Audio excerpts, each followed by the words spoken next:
talked quite a bit about notebooks over the last couple of days, how important it is when there's such an information overload from so many inspiring speakers to jot down your comments. And I think yours is the most fetching I've seen, bright yellow. But it's an interesting one because I stopped making notes 5 years ago. And this is the only seminar I'm making some notes, so that's why I'm having, and I'm also an old guy, so if you're asking something about what happened during the 2 days, I might need my notebook. You need to remember. Exactly. Well, you're right. There's certain events where it's worth going back to those old habits. So let's talk a little bit about some of the takeaways from Nordic Business Forum. Let's start with yesterday, day one. Any speaker highlights or takeaway highlights from the discussions here? Well, first of all, is that how I'm approaching Nordic Business Forum is that it's not only about the speakers. For me, it's a masterclass on event production. So I'm analyzing entrance, I'm analyzing food, and analyzing people, volunteers. For example, this morning it was raining, and they come with the umbrella and so on. Then I'm analyzing the content of the speech, and then I'm analyzing the delivery of the speech and so on. So there's so many takeaways in an event like that. But for example, yesterday, I think that this was my 11th NBF. And content-wise, I think that it was close to the best one. I was really impressed with the quality, both on yesterday and today.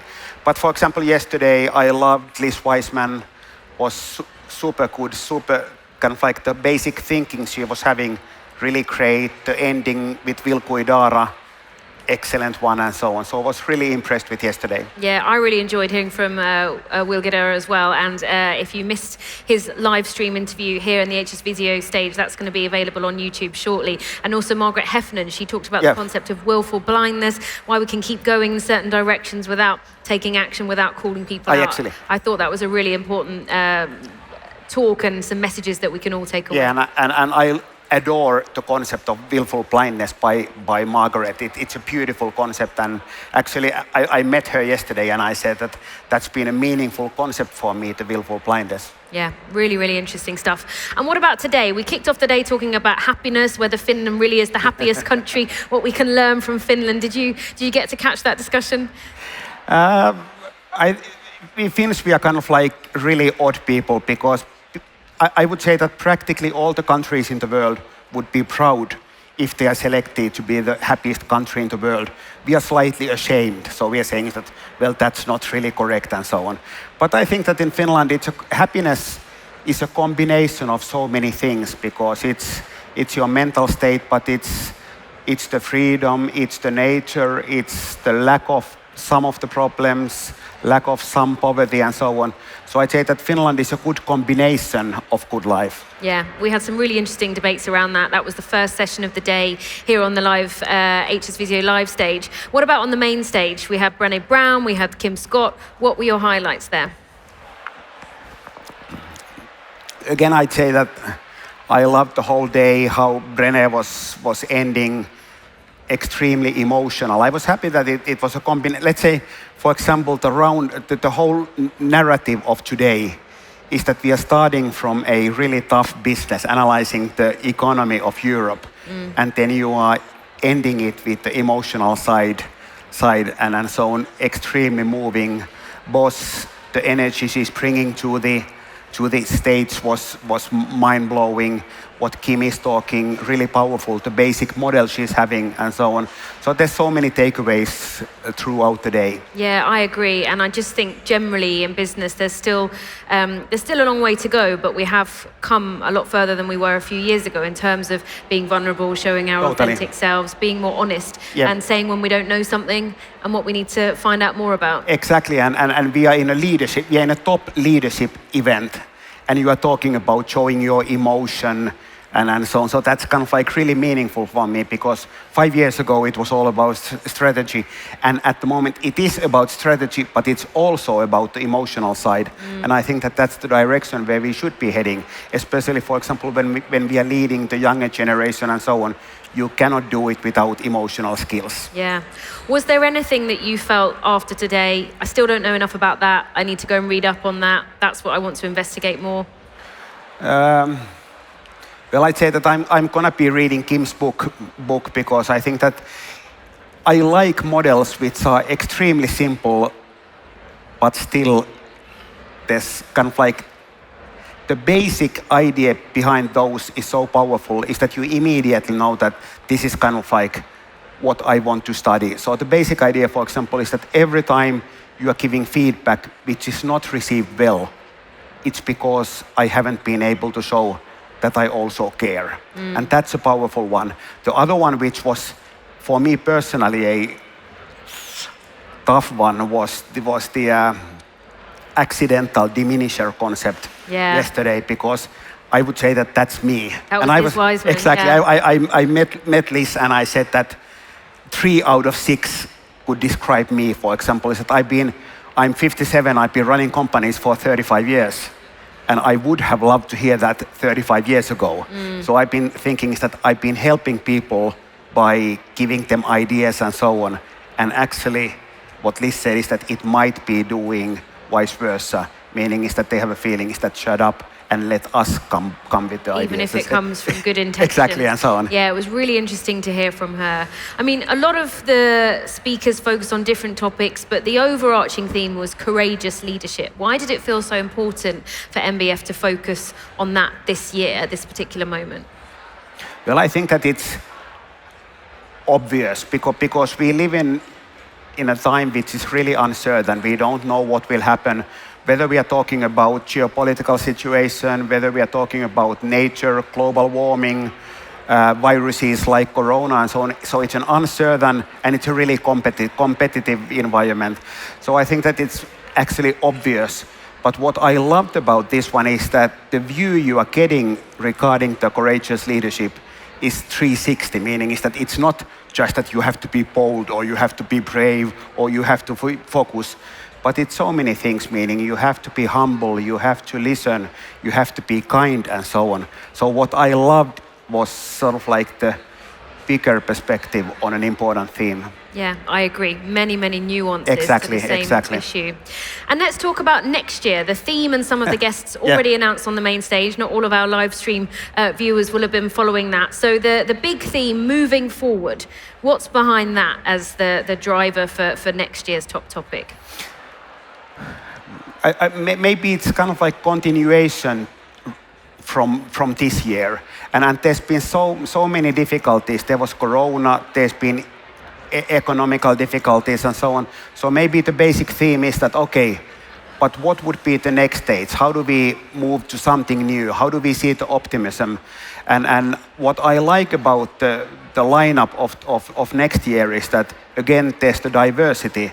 Because, for example, one area that has not been covered in Nordic Business Forum is like fashion or that kind of side. And having Angela, who has a really broad background, really valuable.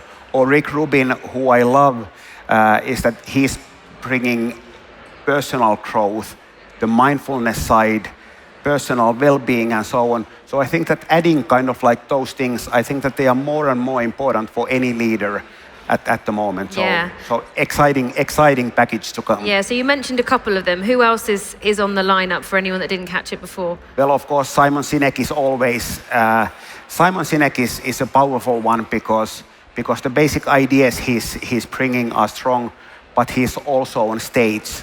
He's extremely convincing and powerful. So Simon Sinek, even though he was here before, he's still really good one. Yeah, and he will have, he's expanded his ideas and thoughts and talked a lot more about his own personal journey and vulnerability as well. So it'll be interesting to see how much of that he brings to next year. But I mean, I'm really curious, how does the team decide which guests to have and how do you manage to get such amazing access? Well, to be frank is that I'm not part of that team, I'm only part of the board. So I have kind of like, I don't have a clear visibility, but I know some of that one. And it's an interesting puzzle because there's a long list of names. Some of them are obvious, meaning is that, yes, you should get that one. People are always asking, is that, have you asked that and that and that? And in most of the cases, the answer is yes, we have asked. But it's a puzzle regarding, are they available?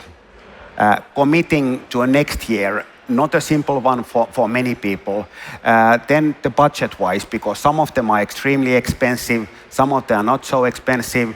If you lock one, then you want to have the diversity in the program. So it's a combination of many puzzles. And once you get someone, it means that, okay, now we have to be getting slightly different kind, man, woman, female, different kind of backgrounds, tech, leadership, business, and so on.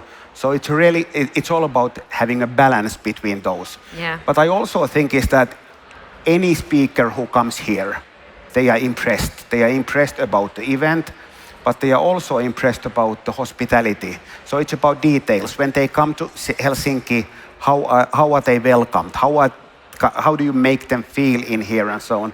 So I would say that 99% of the speakers who leave the event are saying positive things about NBF because it is a world-class event. Yeah, we have had that feedback live on stage actually, Yeah. and it does come through in the customer experience survey. So if you're here at the event, don't forget to fill that in. And those of you online, you can also share your feedback. We're checking all the socials.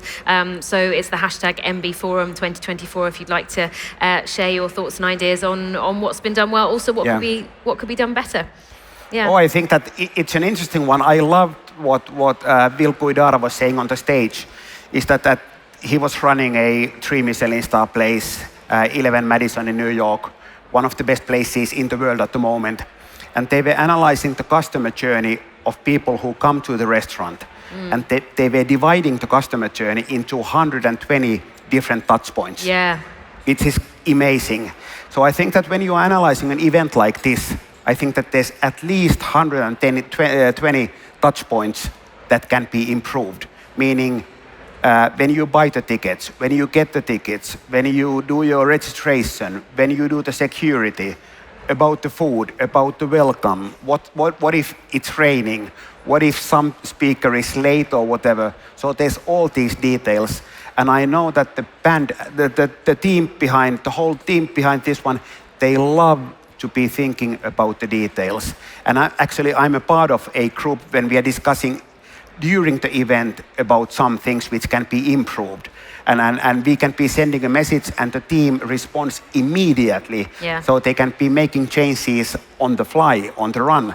And that's impressive as well. Yeah, there's a lot of agility, but I say without bias, I've worked here many years, but it's one of the best organized events I've ever worked on. The attention to detail and the planning ahead of time, just to have the speakers a year ahead of time. Even I think Boz was saying backstage, Bosma St. John, wow, I couldn't believe it that you already know who you've got coming next year. Exactly, and it's really important when you're discussing with any one of the team, you can pick any of those, none of them have panic. They are running an event of 7,000 people, really complicated. Many things are not going as you planned.